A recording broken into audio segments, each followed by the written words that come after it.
2007, Los Angeles. The city has changed. Cops rule the day. Punks rule the night. And one man wants to rule them all. There's only one thing he needs to succeed. This is only half of it. Find me the other half now. And look who's got it. It magnifies the power inside you. This half gives power over the body. All right, so where's the on button? Now, two brothers will stop at nothing to protect their half. Look out! And a madman will stop at nothing to possess it. You're gonna love this. Let's have some fun. Who wants gum? If they succeed, they're heroes. But if he does, they're history. Watch your step. Time to skin you guys.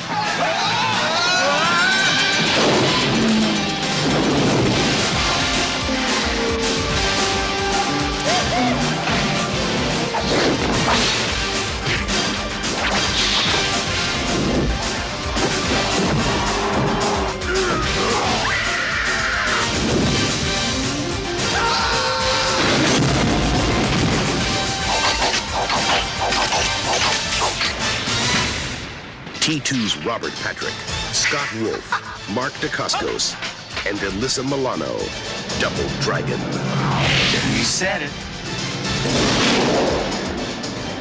We don't really have to wear these, do we? Hello, Chatsu here, and welcome back to Pros and Cons, where I'm going to be going through all of the movies based off video games released in theaters, and comparing the pros and cons of each one, and maybe somewhere along the way we'll find out what it takes to make a great one. Alright, so now we are on to Double Dragon. I had never actually seen this movie before I decided to do this project. The only reason I even knew that this movie existed was because of the Nostalgia Critic review. And yeah, needless to say, I was not looking forward to this, and ooh boy, in that regard did it not disappoint. But before we get to that, let's start with the pros. And I really had to scrape these together with what this movie gave me to work with. Okay, Robert Patrick. He plays the villain, and you know what? He looks like he's the only one that's really having any fun in this movie. He was charismatic. He was a fun villain. Undermined several times by the script, but that's for the cons. But yeah, overall, he at certain points made this movie watchable and a little easier to get through. Next there was a cameo by Michael Berryman of The Hills Have Eyes, and the original, not the remake. I haven't seen either one, but I'm aware of who he is, and it was a fun little scene. He's basically like, I guess he's supposed to be is he the leader of all the gangs or just a certain gang? I think like they're called like the Maniacs or something. I don't know. It was hard to keep up with what was, with the ins and outs of this universe.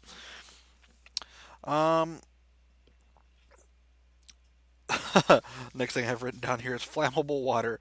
There's a quick little scene where there's a bucket of water being taken out of the lake in Los Angeles, or a lake. Anyway, they pull water from a bucket and they pour it on some fire, and it stokes the fire, which, the water's polluted and everything. But given how unsubtle this movie is, or rather how uncreative it is, I don't know, that moment just stood out to me. I'm like, okay, that was actually pretty good, although they undermine it very quickly after that. But once again, when we get to the cons, Next, I put pyrotechnics. There's some actually really fun pyrotechnic uh, work in this film. Just they really they really knew how to make things blow up. I guess that's what I'm going with there.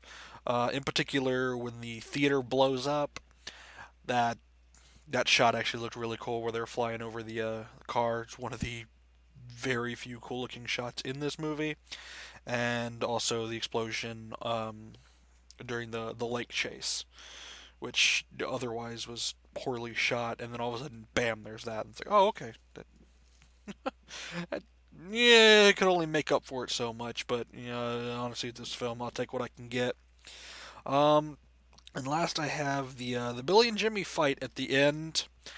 While by no means a great scene for what this film has to offer, that was um, with our main characters by far the most entertaining scene, and hearing Robert Patrick speak over I wow, for the life of me I can't remember which one's Billy, which one's Jimmy. Um the Asian one. I'll just when he's talking over him, and it just it I like the way that matched up. That was actually really fun. That is all I have for the pros. The cons, I practically could have just written everything else, but I have a very extensive list here. Um, you know what? I'm just gonna go through them in order, not try to structure this. Uh, First thing I put here is lighting. This film has just some of the most incredibly bland and flat lighting I have ever seen, especially in a movie like this, something that's supposed to be like it wants so badly to be visually creative, and yet it's incredibly visually bland. And the lighting has a lot to do with that. There's hardly any of what you could consider cinematic lighting. There's nothing creative done. It's just light it to where everything can be seen, and let's put very minimal effort into this. I mean, there's one or two like backlit moments, like Bobo, is that how you say it? Anyway, he busts through the doors like backlighting. That's about as creative as it gets in this film. Um, and speaking of visuals, the next thing I have here is cinematography. Holy crap! This film, it well, like I said, it wants to be visually interesting, but the cinematography does not. It doesn't help. It's very blandly shot. Honestly, at some point, I would say very, very poorly shot. Just give me a camera. I guarantee you, I can get better angles than this. This was just we. I don't know if they didn't have time to do any kind of creative setups or what happened. I honestly didn't do any research on the behind the scenes of this film, although part of me kind of wants to now, just to find out what the hell went wrong here. Especially considering, let me bring up IMDb, because who was one of the writers on the Paul Dini was one of the writers on this of Batman the Animated Series fame.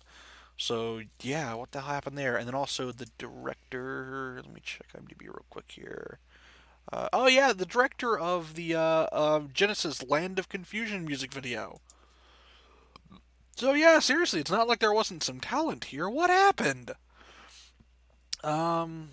Oh, next the music in all the ways that the Super Mario Brothers movie was fun, cheesy '90s in its music. This is the opposite. This is the cringe-worthy '90s. This is the oh my god, this is dated in the most horrible way kind of '90s.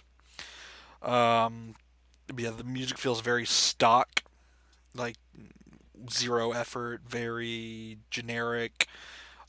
Even the song at the end, it's like it wants to be a fun poppy '90s song, but honestly, it it's not exactly gonna get stuck in your head. I'll just put it that way. And here we go. The next thing I put on here, film stock. Now, when it comes to how this movie looks, some people might not exactly be able to put their finger on what in the world is going on with the visuals of this movie. Just like it looks old. But to me, it looks like they had very either like used or very old and worn out film stock. It looks like the film stock came from like the 70s or something. It just I don't know whose decision that was. I don't know if like they got their hands on film stock for extremely cheap, had to, budget constraints. Maybe they got a reduced budget because of the reaction to Super Mario Brothers. I don't know what exactly went wrong here, but yeah. And you know what? If they were more creative, they could have used that to their advantage and given the film a unique look. Like it's supposed to look dirty. Hell, it's supposed to be a post-apocalyptic movie, and you've got really bad, worn-out, stuck film stock. How do you not use that to your advantage? People expect a movie like that to look, older and grainy and um, just. I'm gonna move on to the next one. Acting. Oh boy. I honestly don't know what some of these actors could have done with this material, but yeah, it feels very soap opera-y. Like it's like Star Wars prequels eat your heart out with this dialogue. Oh man, it's oof. The I honestly, for the life of me, can't remember any specific lines without going into something I'm gonna come to later. But yeah, the acting, with the exception of Robert Patrick being fun and Michael Berryman being Michael Berryman, um, the acting all around ranges from bland to outright cringeworthy. Um, oh, here we go. Sound mixing. I separated this from music because this is something very specific. This film has some of the worst sound mixing I've seen in what was clearly a Hollywood film. There are times when the dialogue is hard to hear. There are times when it sounds like this crap was recorded like I don't know what underwater or something practically. Like what is with the sound quality? Like what equipment were you using? Could you not have spent a little more money on this? How tight was that budget? In fact, let me pull up. I do what? I know it's not always accurate because IMDb, but what was the budget for this film? Uh, oh, that might have something to do with it. Budget, rounding up $8 million. So yeah, this was a fairly low budget movie. It looks like. Um, so I guess that might have something to do with it, but still, just ooh. Anyway, horrible sound mixing. Here we go. Tone.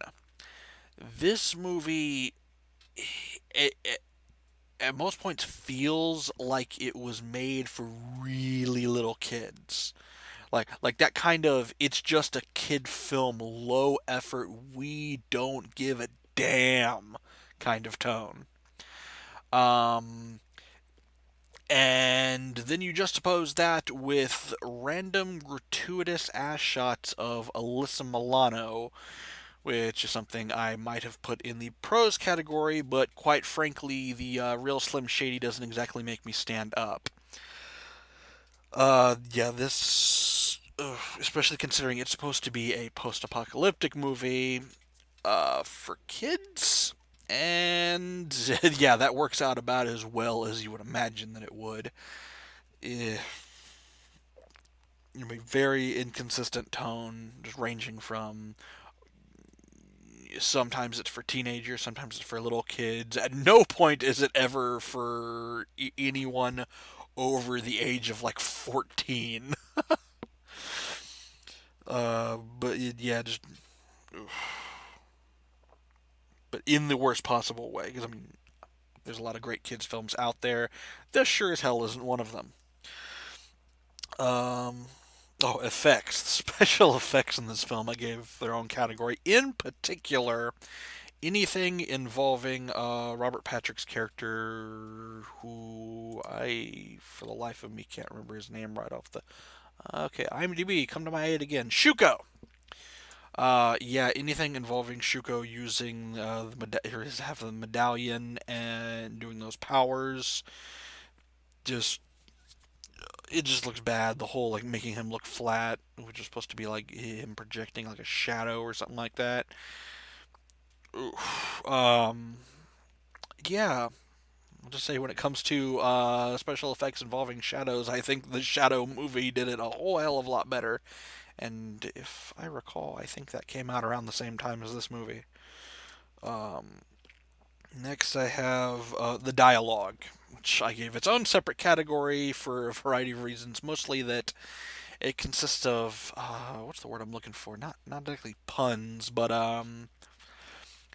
just the type of groaner lines. Like for example, um, one of the villain kind of dominatrixy evil chick is an actress that was on General Hospital, and Alyssa Milano ties her up at one point. And of course, what's the line?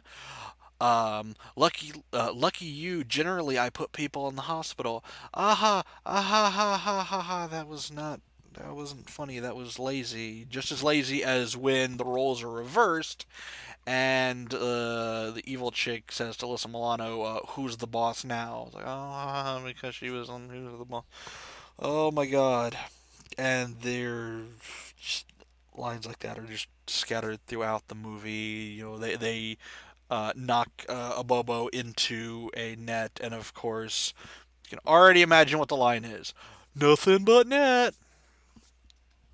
That's yeah. If you want to watch this movie, if you haven't before, that's what you're in for constantly. It never lets up with that crap. You know, and you either have that or you have the scene of uh, Billy and Jimmy after the theater gets blown up and what's her face dies. Um, and they're having this discussion, and it's filled with a bunch of cliches and like soap opera style dialogue and delivery, and just can you tell I really, really did not like this movie? Um, and then I put story as the last one on here, although I honestly could have gone on, but I'm writing this on a marker board and I ran out of room. The story. Okay, so it's a post apocalyptic Los Angeles, although it never really specifies whether the rest of the world is like this. I can't imagine it is because there's this whole concept of them wanting to get out of Los Angeles. So I'm like, what did the government just like give up on this city after the quake, which they don't really go into? Ooh, hello hiccups. Which they don't really go into any detail on. Not much anyway. Um, oh, I just remembered something that I'm going to say that I don't even have listed on here, but I'll get to it. Um,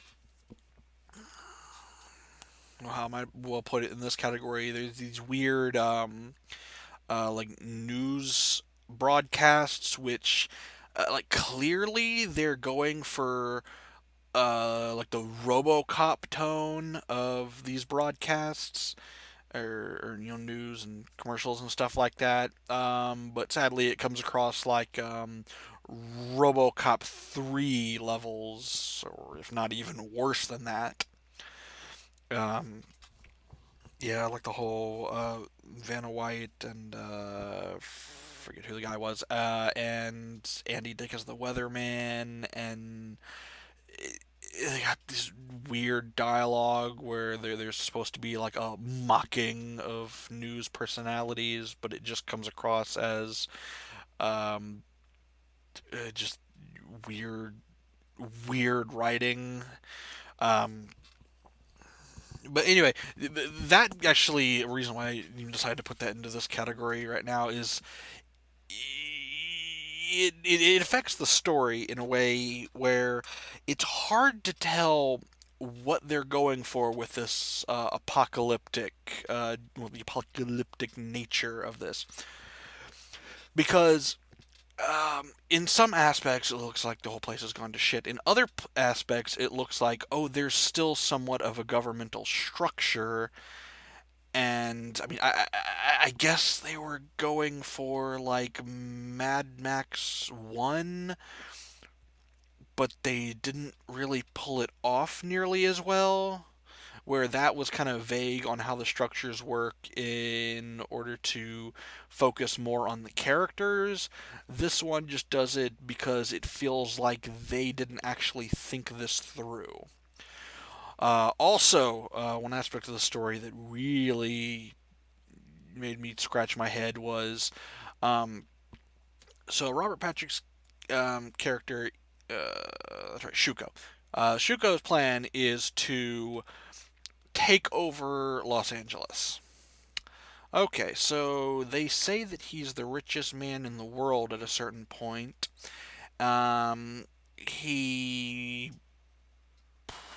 pretty much, to some kind of degree, controls the cops, although they kind of turn on him at the end. Um, but with all this stuff going on, and the fact that he's got that half of the medallion that allows him to, do that shadow crap, which makes him super overpowered. So why can't he already take over the city? I mean, he brings the gangs together. He controls the gangs with just half the amulet and or medallion or whatever it is. I think they call it a medallion, the double dragon medallion. Which, um, seriously, how does he not already control the city at that point? I mean, he could have gone further if he'd been an even halfway competent villain. Like, another thing that everybody seems to point out is after the theater explodes, they are like right there. Why doesn't he just go and get the medallion from them? No, instead, live to fight another day, villains out. And that does not make any sense. From where they were, they could have easily seen them and saw that they survived the explosion. At least that's the way that the shots were set up to make it look like they were within the same vicinity. But yeah, it made no sense why they didn't just go after them right then and there.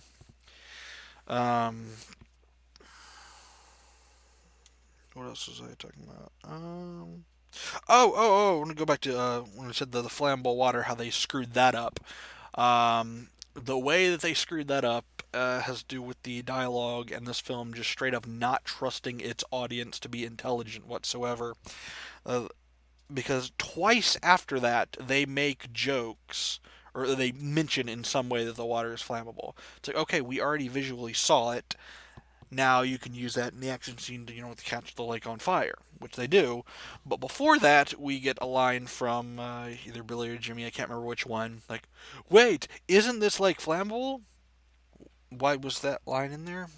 Shouldn't they already know that? The audience already knows that. If they have any kind of a functioning brain, they saw that shot. It just and then they make a joke about, oh, and if it gets in your mouth and blah blah. Even when it clearly got all in their mouth and they technically should have been dead. But they seem to be making that joke in order to hammer home the whole, oh, the water is dangerous and flammable. And it's like, wow, the one creative way of storytelling, or the one bit of creative storytelling that you had in there, way to just piss that away. Um. Oh, and then of course I don't even know why I didn't put this in the cons. Probably because I I know I have played the Double Dragon game before, but I'm not too terribly familiar with it because that would have been a long time ago. Like, and most likely on the NES. Um, I vaguely remember playing it. I'm pretty sure it wasn't in the arcade. Yeah, it would have had to have been in NES. Anyway. Um, yeah, I'm well aware that the story is very simple in that chick gets punched, bad guys go off with her, plays Billy, Jimmy, or both if you're doing multiplayer, and you go and you fight a bunch of people to get her back. And like, how do you take something that simple, which honestly could have been made into a very fun, interesting film if you had just taken that concept and made it sort of a homage to the types of '80s kind of, in particular, the Warriors, like making an homage to the Warriors. Except instead of running away, you're running towards the different gangs. That could have been an interesting little twist. Um, you could have made it for a more grown audience, and you could have made you were trying to make it fun, and you easily could have made that fun. And the way they did this with the okay, is it post-apocalyptic? What aspects are, what aspects aren't? Because they seem to be. I mean, how are news broadcasts still going out in the way they are? It's the whole inconsistency there. But no, you didn't have to straight up make it post-apocalyptic. You could have just made it, 80s over the top gang culture style film, and you could have had something there. But this whole film just comes across to me as one gigantic missed opportunity. And oh my god, this video is running a lot longer than I expected. I didn't think I'd even have this much to say about it, but that's what happens when you get me rambling like this. I just go on, and I'm going to go ahead and end this video before it gets too terribly long.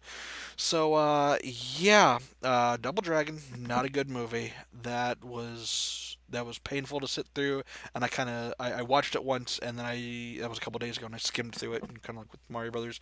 But this time it was less for expediency to actually get the recording done, and more because I just absolutely did not want to watch this movie in its entirety again, and I don't ever plan to. I hope this is the last that I ever even have to think about it.